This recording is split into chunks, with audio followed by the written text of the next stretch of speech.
जय श्री जगन्नाथ भाई मैंने सर्वप्रथम गुरुदेव एवं गणपति एवं जगदम्बाଙ୍କୁ प्रणाम କରି ଆଜି ଆମେ ଆମର ଆଷ୍ଟ୍रो ସେସନ କୁ ଆରମ୍ଭ କରିବା।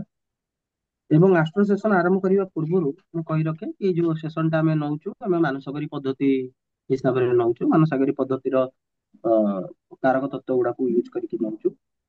ଆଜି ଆମେ ପଢିବା ଯେ ଲଗ୍ନ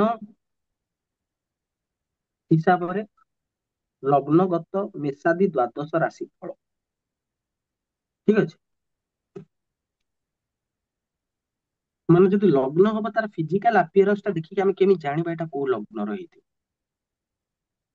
ଯଦି ଲଗ୍ନ ମେଷ ଲଗ୍ନ ହେଲା, ମାନସାଗରୀ ପଦ୍ଧତି କହୁଛି ଲୋକଟା ରକ୍ତ ଗୌର ବର୍ଣ୍ଣ, କଫ ପ୍ରକୃତି, କ୍ରୋଧୀ, କୃତଘ୍ନ, ମନ୍ଦ ବୁଦ୍ଧି, ସ୍ଥିର, ସ୍ତ୍ରୀ ଆଉ ନକୁରଙ୍କ ଦ୍ଵାରା ଚାକରଙ୍କ ଦ୍ଵାରା ପରାଜିତ ହୁଏ। ଏଇଟା ମାନସାଗରୀ ପଦ୍ଧତି କହୁଛି। ମାନସାଗରୀ ପଦ୍ଧତିଟା ଉପରେ ମୁଁ ଏତେ ଇମ୍ପୋର୍ଟାନ୍ସ କାହିଁକି ଦଉଛି, ଏହାର ସ୍ଥିର କାରକ ତତ୍ତ୍ୱ ଆପଣଙ୍କୁ ବହୁତ ମାତ୍ରାରେ ହେଲ୍ପ କରିବ ପଢିବା ପାଇଁ। ଯଦି ମଙ୍ଗଳ ମେଷ ଲଗ୍ନର ମାଲିକ, ଯଦି ସେ ରାହୁ କେତୁଙ୍କ ଦ୍ଵାରା ଇନଫ୍ଲିକ୍ଟେଡ ହେଇଗଲେ ତାହେଲେ ଏଇଭଳିଆ ଫଳ ଆପଣଙ୍କୁ ମିଳିବ। ଯଦି ଜୁପିଟର ଦେଖିଲା, ବୃହସ୍ପତି ଦେଖିଲା ଲଗ୍ନକୁ, ତାହେଲେ ଏମିତିଆ ଫଳ ହେବ ନାହିଁ। ନେକ୍ସଟ ଯଦି ବୃଷ ଲଗ୍ନ ହବ, ତାହେଲେ ବୃଷ ଲଗ୍ନ ବାଲାଙ୍କୁ ଅଧିକା ମାନସିକ ରୋଗ ହୁଏ, ନିଜ ଲୋକଙ୍କ ଦ୍ଵାରା ଅପମାନିତ ହୁଅନ୍ତି, ମିତ୍ର ଜଣଙ୍କଠୁ ଦୂରେଇ ଯାଆନ୍ତି, ସବୁବେଳେ କଳି ଦୁଃଖ ଶସ୍ତ୍ରରେ ଆଘାତ ପାଇଲା ବାଲା ଏବଂ ଧନ ହାନି ସେମାନଙ୍କର ହୁଏ। ଜନ୍ମ ସମୟରେ ଯଦି ମିଥୁନ ଲଗ୍ନ ହୁଏ ତାହେଲେ ଗୌର ବର୍ଣ୍ଣ, ସ୍ତ୍ରୀ ଲୋକମାନଙ୍କ ପକ୍ଷରେ ଆସକ୍ତ, ରାଜାଙ୍କ ଦ୍ଵାରା ପୀଡିତ, ଦୂତଙ୍କ ଦ୍ଵାରା କାମ କରିବା ବାଲା, ପ୍ରସନ୍ନ ଚିତ୍ତ, ବିନୀତ ଆଉ ସୁନ୍ଦର କେଶ ବାଲା ଏବଂ ଗୀତଜ୍ଞ ହୋଇଥାଏ। ଯଦି କର୍କ ଲଗ୍ନ ହେଇବ ତାହେଲେ ଗୌର ବର୍ଣ୍ଣ, ପିତ୍ତ ପ୍ରକୃତି, ଦାନୀ, ପ୍ରୌଢ, ଜଳ କ୍ରୀଡା ଦ୍ଵାରା ପ୍ରିୟ, ଜଳ କ୍ରୀଡା କରିବା ପାଇଁ ପ୍ରିୟ, ଅତ୍ୟନ୍ତ ବୁଦ୍ଧିମାନ, ପବିତ୍ର, କ୍ଷମାଶୀଳ, ଧର୍ମାତ୍ମା ଆଉ ଚାକର ମାନଙ୍କର ପ୍ରିୟ ହୋଇଥାନ୍ତି। ସିଂହ ଲଗ୍ନର ଜାତକ ମାନଙ୍କର ପାଣ୍ଡୁ ବର୍ଣ୍ଣ। ପାଣ୍ଡୁ ବର୍ଣ୍ଣ କହିବାକୁ ଗଲେ ମାନେ ଏଇଟା ଗୋଟେ ମାନେ ମହୁ ବର୍ଣ୍ଣ ଟାଇପ ର ତାଙ୍କର ଫିଗର ଟା ହେଇଥିବ। ଠିକ ଅଛି। ଆଉ ସେମାନେ ମାଂସ ପ୍ରିୟ ହୋଇଥାନ୍ତି, ରସିକ, ତୀକ୍ଷ୍ଣ ସ୍ୱଭାବର, ସୁର, ପ୍ରୌଢ ଏବଂ ଭ୍ରମଣଶୀଳ ହୋଇଥାନ୍ତି। କନ୍ୟା ଲଗ୍ନ ଯଦି ହେଇଥିବ ତାହେଲେ କଫ ଆଉ ପିତ୍ତ ପ୍ରକୃତିର, ସୁଶୀଳ, ସ୍ତ୍ରୀ ମାନଙ୍କ ଦ୍ଵାରା ସମ୍ମାନିତ ସ୍ୱଭାବ ବାଲା, ଲକ୍ଷ୍ମୀଙ୍କ ପ୍ରିୟ ମାନେ ସେ ଧନୀ। କନ୍ୟା ଲଗ୍ନ ବାଲାଙ୍କ ପାଖରେ ପଇସାର କମି ହୁଏନି। ଠିକ ଅଛି। କୁଆଡୁ କୁଆଡୁ ପଇସା ପଳେଇ ଆସେ। ଠିକ ଅଛି।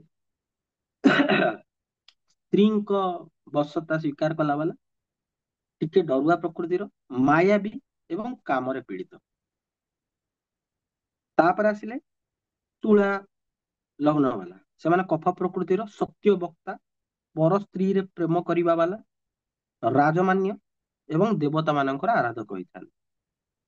ଯଦି ବୃଶ୍ଚିକ ଲଗ୍ନର ବ୍ୟକ୍ତି ହେଇଥାନ୍ତି ତାହେଲେ କ୍ରୋଧୀ, ବୃଦ୍ଧ ସ୍ୱଭାବ, ରାଜାଙ୍କର ମାନ୍ୟ, ଗୁଣବାନ, ଶାସ୍ତ୍ରରେ ରୁଚି ରଖିଲା ବାଲା, ଶତ୍ରୁକୁ ଜିତିବା ବାଲା ହୋଇଥାନ୍ତି। ଯଦି ଜନ୍ମ ସମୟରେ ଧନୁ ଲଗ୍ନ ହୋଇଥାଏ ତାହେଲେ ରାଜାଙ୍କର ପ୍ରିୟ, କାର୍ଯ୍ୟରେ କୁଶଳ, ବ୍ରାହ୍ମଣ ଓ ଦେବତା ମାନଙ୍କର ଭକ୍ତ ଆଉ ଘୋଡା ସବାରି ର ପ୍ରିୟ, ମାନେ ତାଙ୍କୁ ବହୁତ ଗାଡି ଚଲେଇବାକୁ ଭଲ ଲାଗେ ଏବଂ ତାଙ୍କର ଜଙ୍ଘ ବହୁତ ବଡ ହେଇଥିବ। ଧନୁ ଲଗ୍ନ ବାଲାଙ୍କର ଟିକେ ମୋଟାଳିଆ ହେଇଥିବେ ସେମାନେ। ଠିକ ଅଛି। ମକର ଲଗ୍ନ ବାଲାଙ୍କର ଯଦି ହେଇଥିବ ତାହେଲେ କଣ ହବ ନା ସେମାନେ ଜଳ ପ୍ରିୟ, ବହୁତ ତୀବ୍ର, ଟିକେ ଡରପୋକ, ପାପାଚାରୀ, ଧୂର୍ତ୍ତ, କଫ ଆଉ ରେ ପୀଡିତ, ଲମ୍ବା ଶରୀର ଏବଂ ଅନ୍ୟମାନଙ୍କୁ ସମୟ ସମୟରେ ଠକି ଦିଅନ୍ତି ସେମାନେ।